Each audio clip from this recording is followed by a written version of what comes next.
Things you didn't know about Jesus. Have you ever wondered, what if the Jesus you think you know is only half the story?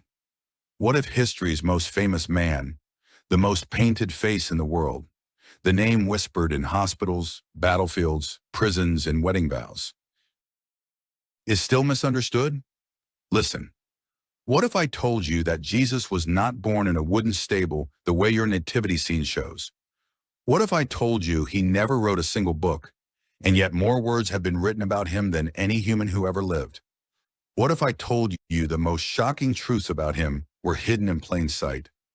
And the deeper you look, the more dangerous the story becomes. Stay with me, because by the end of this journey, you won't just know more about Jesus. You may feel closer to him than ever before. And maybe, just maybe, you'll see him in a way you never have. Let's go back, not to the polished paintings, not to the golden halos, not to the stained glass windows. Let's go to the dust, to a teenage girl in Nazareth, a town so small it was never mentioned in the Old Testament. That alone should make you pause. The Messiah, the long-awaited king, did not come from Rome, not from Jerusalem, not from a palace. He came from a village people mocked. Can anything good come from Nazareth? That wasn't a compliment. That was sarcasm. And here's something many people don't know. Jesus wasn't born in a wooden stable behind an inn with a grumpy innkeeper. The Bible never mentions an innkeeper. And the word translated inn actually refers more to a guest room. In first-century Jewish homes, animals were often kept in a lower section of the house, which means Jesus may not have been born outside in a barn, but in a crowded, noisy home, surrounded by family, in the middle of inconvenience. Think about that. God didn't arrive in isolation. He entered chaos. And here's another detail that rarely gets mentioned. Jesus likely didn't have blue eyes. He didn't have light skin. He didn't have flowing European features. He was a Middle Eastern Jewish man from Galilee. Isaiah said there was nothing about his appearance that we should desire him. In other words, he probably looked ordinary. No halo, no glow, no cinematic slow motion, just a carpenter's son with rough hands. And that's where the mystery deepens. For 30 years. 30. He lived in silence. We jump from the manger to the ministry. But what about the decades in between? Jesus worked a job. He sweated. He built doors. He fixed beams. He paid taxes. He attended weddings. He went to synagogue. He learned obedience in obscurity. Imagine being the Son of God and waiting 3 decades before speaking publicly. Most of us can't wait 3 days for recognition. But Jesus waited. And when he finally stepped into history's spotlight, he didn't start a political movement. He didn't gather weapons. He gathered fishermen, tax collectors, political traitors, skeptics. Did you know one of his disciples was a zealot, someone who wanted to overthrow Rome violently, and another worked for Rome collecting taxes? In today's terms, that's like recruiting both a radical extremist and a government agent into the same inner circle. And they didn't kill each other. Why? Because something about Jesus disarmed hatred. Here's something else people miss. Jesus asked more questions than he answered. Over 300 questions recorded in the Gospels. Who do you say I am? Why are you afraid? Do you want to be healed? Why do you call me good? He wasn't just giving speeches. He was pulling hearts open. And here's the shock. The very first miracle recorded in the Gospel of John was turning water into wine at a wedding, not raising the dead, not healing the blind. Wine. Why? Because Jesus cared about joy. He wasn't distant from celebration. He wasn't allergic to laughter. He entered the party. But then, he did something even more unthinkable. He touched lepers. In a world where lepers were forced to scream unclean in public, Jesus didn't just heal them. He touched them first. before the miracle, before the transformation, before they were socially acceptable. That changes everything. He didn't wait for people to be clean. He moved toward them in their brokenness. And here's something that should shake you. Jesus was homeless during his ministry. He said, "Foxes have holes, birds have nests, but the Son of Man has nowhere to lay his head." The creator of the universe borrowed boats to preach, borrowed donkeys to ride, borrowed rooms to eat, borrowed tombs to be buried. He owned almost nothing, yet commanded everything. And this is where the story turns darker.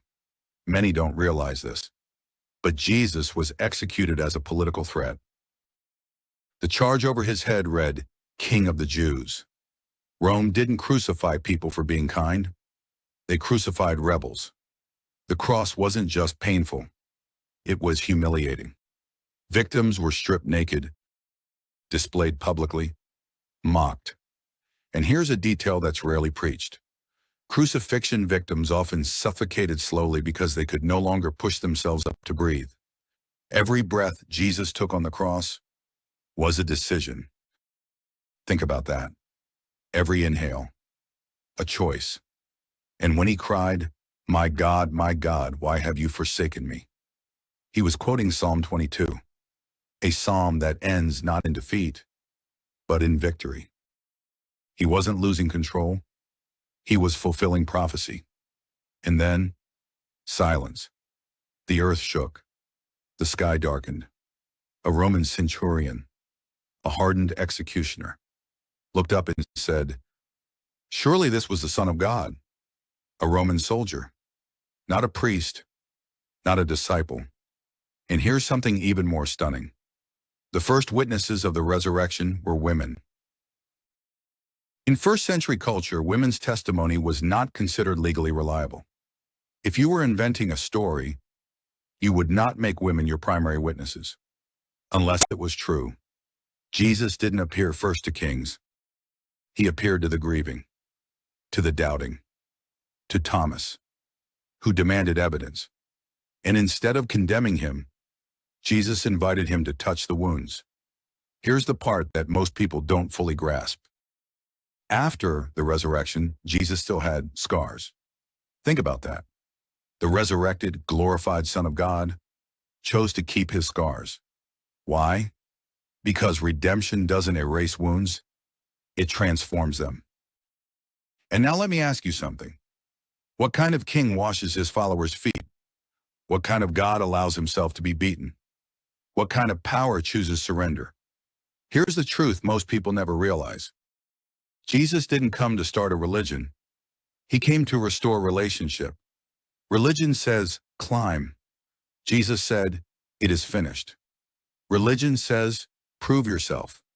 Jesus said, follow me. And here's something that should absolutely shock you. Within 300 years of his death, the Roman Empire, the very system that crucified him, declared him Lord. How does a crucified carpenter from Nazareth outlast Caesar? How does a man executed in shame become the dividing point of human history? Time itself split around his birth. BC, AD. And here's something deeply personal. Jesus never traveled more than about 200 miles from where he was born, never led an army, never held office, never wrote a law. Yet today, hospitals bear his name. Universities were founded in his honor. Entire civilizations shaped by his teachings. Even people who don't believe in him swear by his name. And now we come to the part that isn't just history. It's invitation. Because the most unknown thing about Jesus is not what he did then. It's what he is doing now. He still calls, still forgives, still restores, still heals. The same hands that were pierced still reach and listen. Here's the thing. The greatest shock of all, he didn't just die for the world. He died for you, for your doubts, your hidden regrets, your midnight fears, your questions you don't say out loud. And I'm serious. You can study theology for decades and still miss this. Jesus did not conquer by force. He conquered by love. The throne was a cross. The crown was thorns. The victory looked like defeat. But the grave is empty. So what does that mean for you? It means your failure isn't final. Your sin isn't stronger. Your past isn't permanent. It means hope has a name. And that name is Jesus. Now let me speak directly to you heart to heart. If this story moved you, if something stirred inside you, if you felt even a spark of clarity or peace, don't ignore it. Lean into it. Because maybe you didn't click this video by accident. Maybe you were meant to hear this tonight. And if this message opened your eyes, if it brought you closer to God, if it reminded you that you are not alone, then help us spread this hope. Like this video, share it with someone who needs light in their darkness, and subscribe to Parables of Hope. Your support truly matters. When you subscribe, when you comment, when you share, you're not just helping a channel grow. You're helping truth travel. And we need you. We need your voice, your encouragement, your presence in this mission. Then let's go deeper. Because here's what most people never stop to ask. What was Jesus actually like when the crowds went home? When the miracles stopped? When the noise faded? When it was just him and 12 ordinary men under a quiet sky? Listen carefully. We often imagine Jesus always glowing with composure, never shaken, never overwhelmed. But the Gospels tell us something far more human. He wept. Not symbolic tears, not poetic exaggeration. He stood outside the tomb of Lazarus and cried. And here's the detail that's easy to miss. Jesus knew he was about to raise Lazarus from the dead. He knew resurrection was minutes away. And still, he cried. Why? Because love feels loss, even when it knows redemption is coming. That changes how you see him, doesn't it? He wasn't detached from pain. He entered it fully. And there's more. In the Garden of Gethsemane, the night before his execution, he didn't stand like a fearless superhero. He trembled. The gospel writers describe him sweating drops like blood, a rare medical condition called hematidrosis, triggered by extreme stress. Think about that. The Son of God under that level of emotional pressure. And here's something shocking. He asked if there was another way. Father, if it is possible, let this cup pass from me. That's not weakness. That's obedience in the face of terror. He chose a cross. He wasn't dragged to it. He walked toward it. And listen, here's something that may surprise you even more. Jesus wasn't killed by nails. Roman crucifixion could be survived for days. What ultimately ended his life was something far deeper. When he said, "It is finished," and gave up his spirit, he dismissed his own life. Crucifixion victims didn't decide when they died. He did. That is authority. That is surrender on a level the world has never seen. But let's step back again. Because another thing people don't know about Jesus is how radical his teachings were. Not just spiritually, but socially. He spoke to women publicly, in a time when rabbis rarely did. He defended a woman caught in adultery and confronted the religious leaders instead. He elevated children. In a culture where children had almost no status, he praised a Roman centurion's faith, a representative of the very empire oppressing his people. And here's something that should honestly shake us. Jesus talked more about hell than he did about heaven. Not because he wanted to scare people, but because he was warning them. Because love warns. Love doesn't stay silent when danger is real. And then there's this. Jesus never sinned. Pause there. We say that so casually. But imagine living 33 years in poverty, under oppression, surrounded by hypocrisy, betrayed by friends, mocked publicly, tortured unjustly. and never once responding with sin. No revenge, no corruption, no selfish ambition. That is not normal humanity. That is something else. And yet, children ran to him. Have you ever noticed that? Children don't flock to harsh personalities. They feel safe with kindness, which tells us something profound about his presence.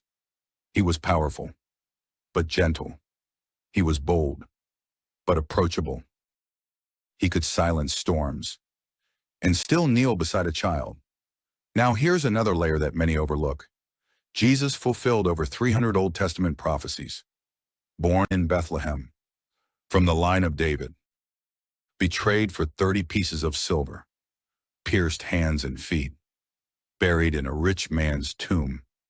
These weren't vague predictions. They were written centuries before his birth. And here's the mathematical reality that's staggering. The probability of one person fulfilling even 8 specific prophecies by chance is astronomically low. And yet, he fulfilled hundreds.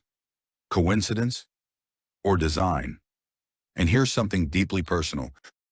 Jesus never forced belief. He performed miracles in front of people who still walked away. He fed 5,000, and many left him days later. He respected human choice. Because love does not manipulate. It invites. And here's something we rarely reflect on.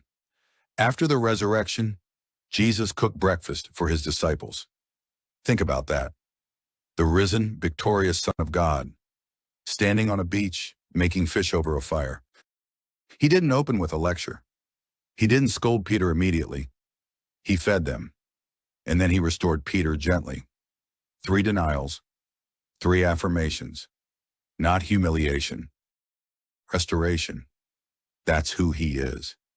And here's the truth that might surprise even lifelong believers. The disciples didn't gain wealth for following him. They didn't gain comfort. They didn't gain safety. Most were executed for their testimony. People will die for what they believe is true, but they will not willingly die for what they know is a lie.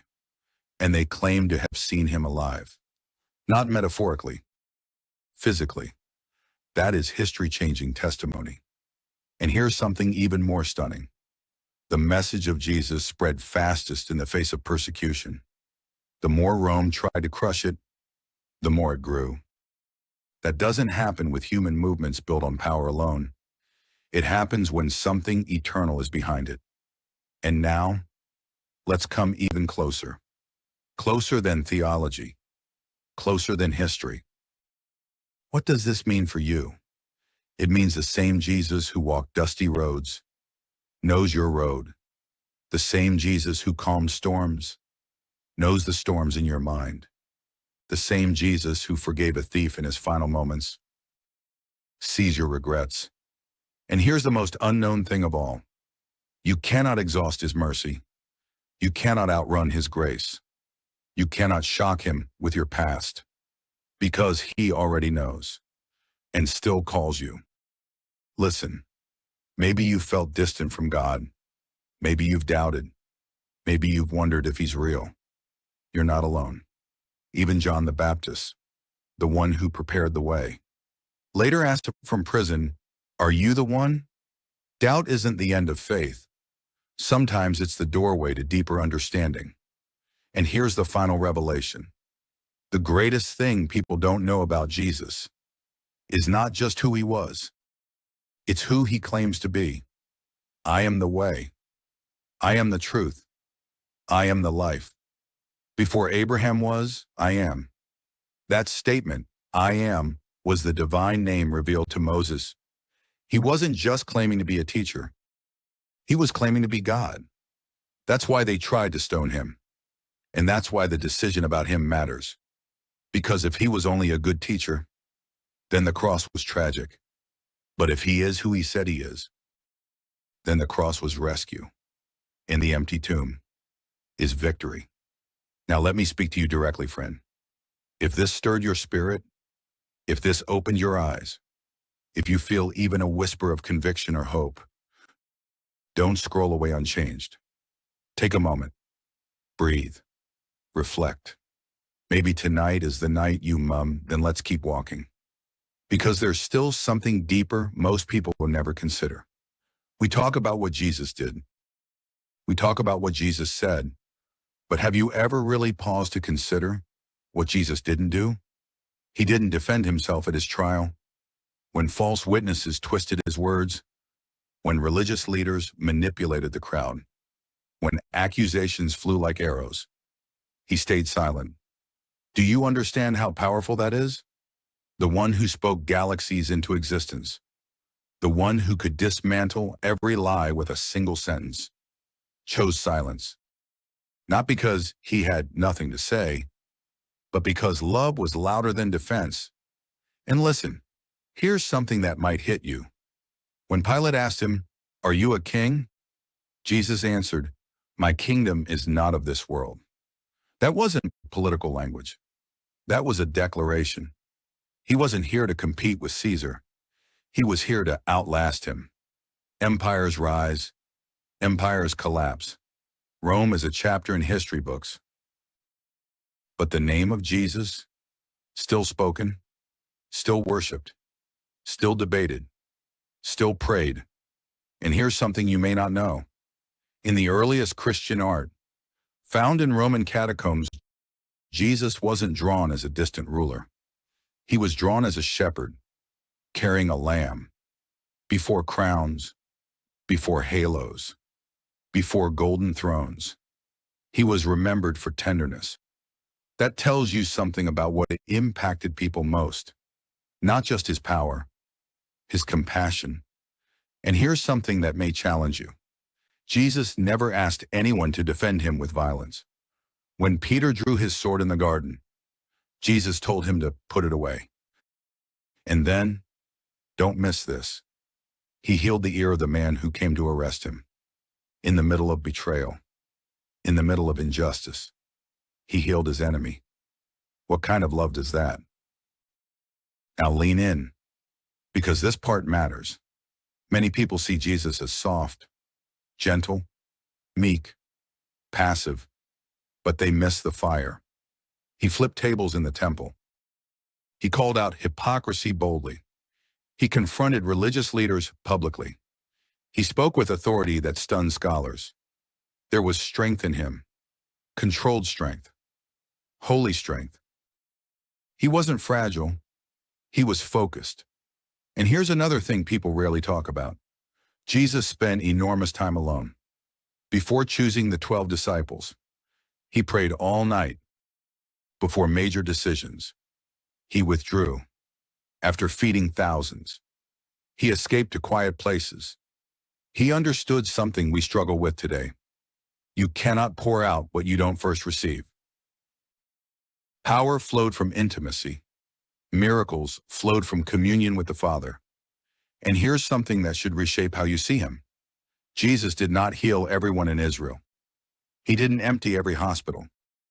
He didn't end all suffering instantly. He healed strategically, purposefully, which tells us something difficult but important. His mission was bigger than temporary comfort. It was eternal rescue. Now let's move forward again. After the resurrection, after the shock, after the disbelief, Jesus stayed for 40 days. 40 days teaching, encouraging, preparing. And then he ascended. Not as a ghost, not as an idea, but bodily.